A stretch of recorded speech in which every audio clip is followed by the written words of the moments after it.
All right, Larry Krueger from 49er minicamp, or after 49er minicamp, making my way home. And of course, we're brought to you by Pig and a Pickle, the best barbecue in all of Northern California. Check them out. They're in Emeryville and Corte Madera, and they're open 7 days a week in both spots, from 11 a.m. till 8 p.m. 7 days a week. Get the brisket chili. Go say hi to Damon and Mary. Tell them that Krug sent you. All right, we're making our way back from training camp, but let's throw out some observations from mini camp, I should say. Who was there, who wasn't there, what did we see? All right, no Brandon Ayuk, no Juwan Jennings. Those guys weren't there. Both of their contract situations remain in limbo. Jennings is a restricted free agent. Ayuk's looking for a contract extension. The Niners could force Ayuk to play at $14 million. If they do, how long will he hold out? All this is still to be determined, but he wasn't there today. But this is a voluntary minicamp, so he didn't have to be there today.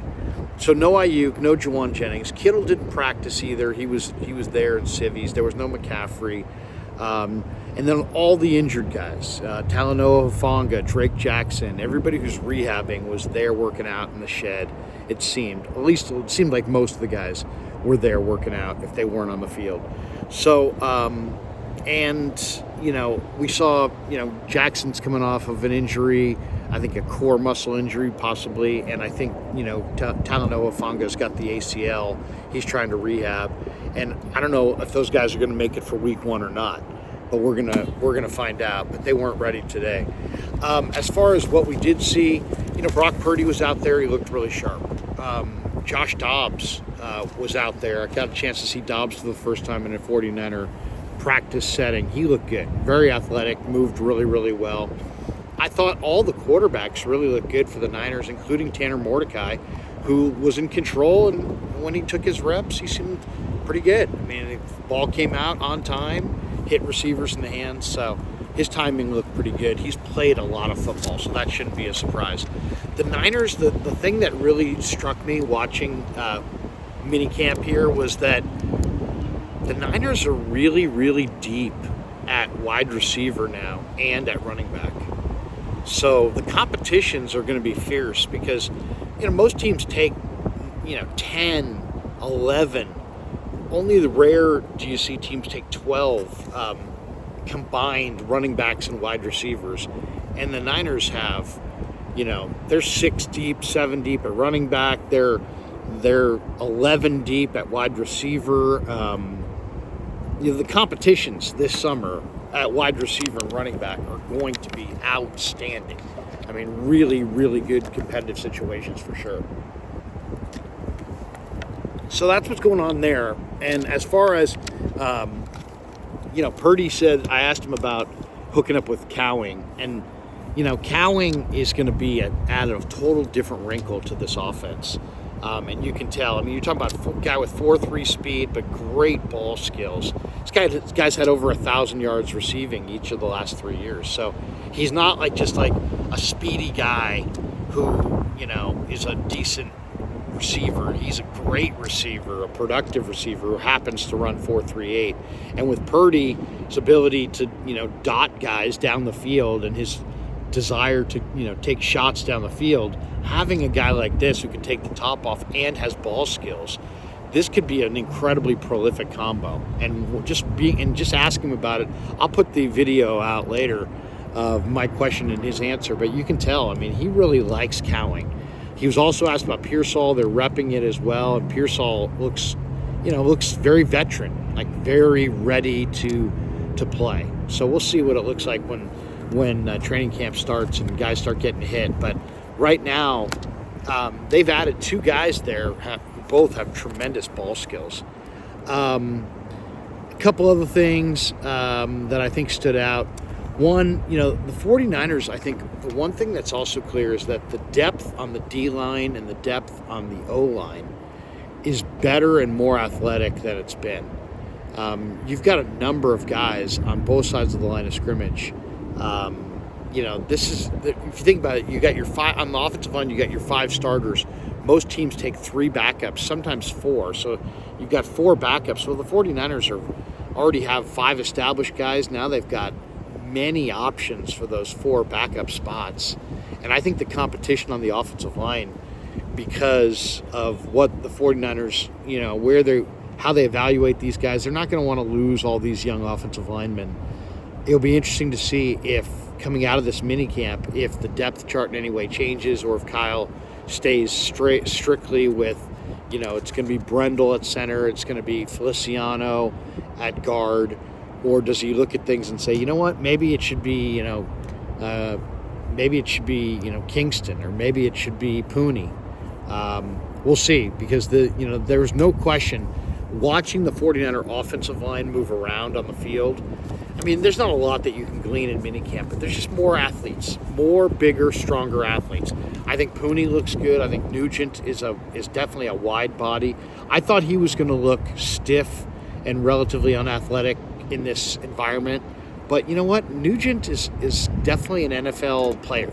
There's no question in my mind, just watching him move around out there, knowing what he was at Stanford, what he was this year in the Big Ten for the Wolverines. So I think the Nugent addition was nice, and definitely Purdy gives them a athletic powerhouse player that, if nothing else, I would say is going to be in competition this summer for maybe the center spot, maybe the right guard spot. That's going to be interesting. Mason Pline looks good. The 6'8" tight end, rookie tight end from Furman, who played basketball at Ferris State. He definitely is an athlete. I mean, that's a good-looking tight end.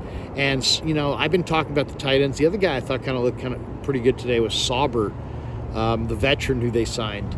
He's a little bit more, he's got great strength. You can see the strength, and he also has pretty decent hands. So Saubert may be actually in that mix for tight end too, after looking at him today. But yeah, Pline looks good. There's no question. Mason Pline definitely at 6'8". To see a guy 6'8" move around like that and kind of pluck the ball, and just, he's very fluid. He's got great hand-eye coordination, big hands. He's very smart. I see Pline as a guy to watch for definitely this summer. Couple other things. Leonard Floyd. Man, Leonard Floyd is, I think, the best edge rusher the Niners have had since Dee Ford. I mean, and Shanahan talked about it. He's scheme versatile.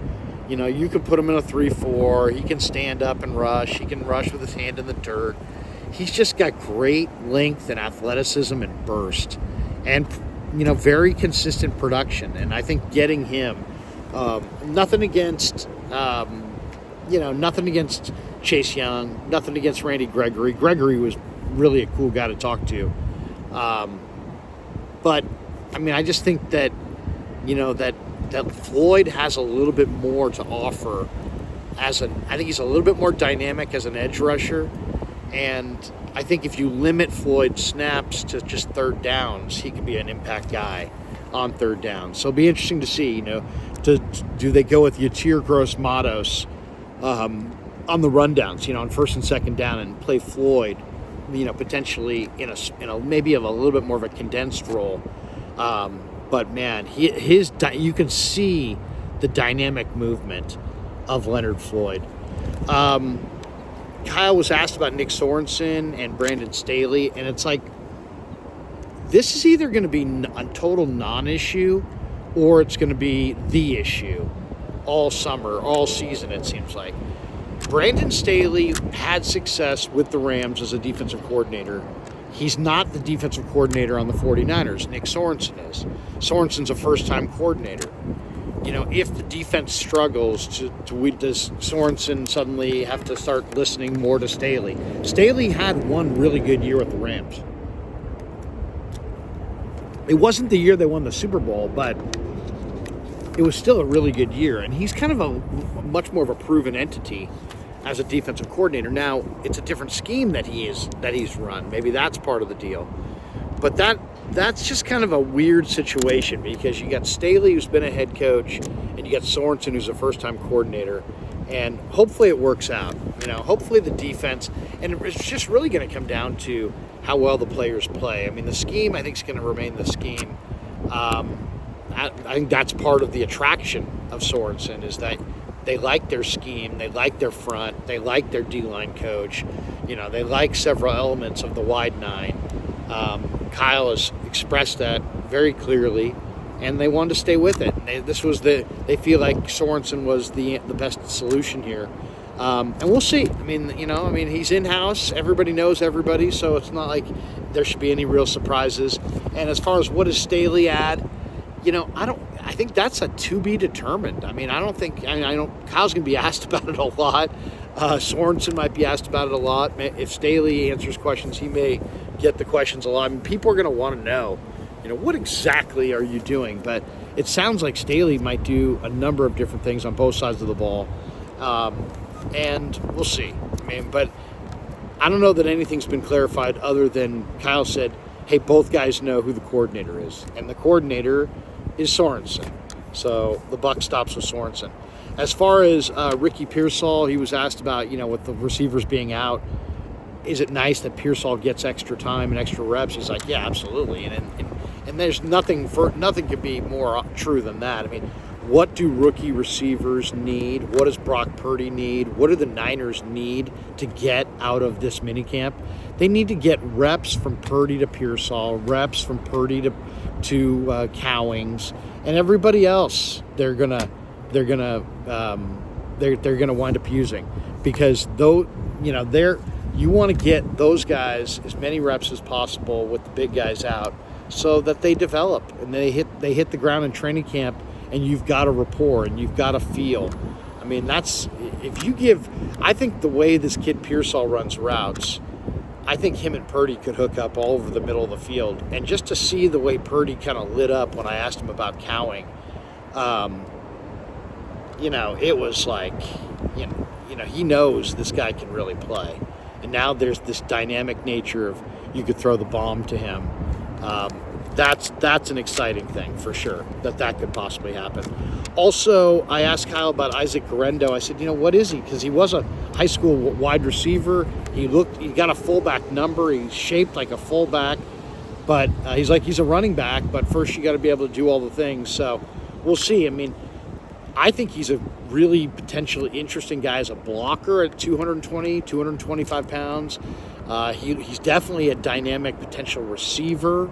I think one of the most interesting parts of this summer is going to be kind of determining what role does Isaac Guerendo play in this offense? Where is he best utilized?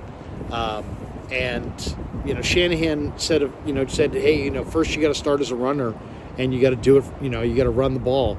But then there's other things. There's catching the ball, and there's blocking, and there's other things that go into it. So I think that's going to be a real fun thing to watch this summer, is Cody Schrader and Isaac Guerendo, and what that duo means to the 49er backfield. So, and then I would say the other thing, we got a chance to talk to Jair Brown after practice, and Jair Brown is just, the guy's super jacked. You can tell he's been in the weight room. But I love the intensity, man. It's like, just talking about how the Super Bowl, he didn't say it haunted him, but you could see it kind of did. And just the fact that he's, such a determined player to win a championship. I just think he might be the true alpha for the 49ers on that back end going forward. This guy's serious as a heart attack. He's got all the potential in the world. He was a really good player as a rookie. I expect him to take a dramatic step forward this year. And you could kind of tell, man, there is a seriousness about Jair Brown this year that's far greater than, maybe we just caught him on a serious day, but man, I expect him to really emerge this year on the field and in the locker room as a leader and as a key cog on the back end, because there is a fire, just say, that he showed today that, this guy, it's not just okay to go to the Super Bowl. You got to win it. And I love that kind of bottom line mentality. And there's no question, Jair Brown has that. And you could tell the Super Bowl defeat to Kansas City stuck with this kid and really drove him in the offseason. So expect a big year out of Brown. All right, that does it. Thanks to Pig and a Pickle for being the title sponsor of The Krug Show.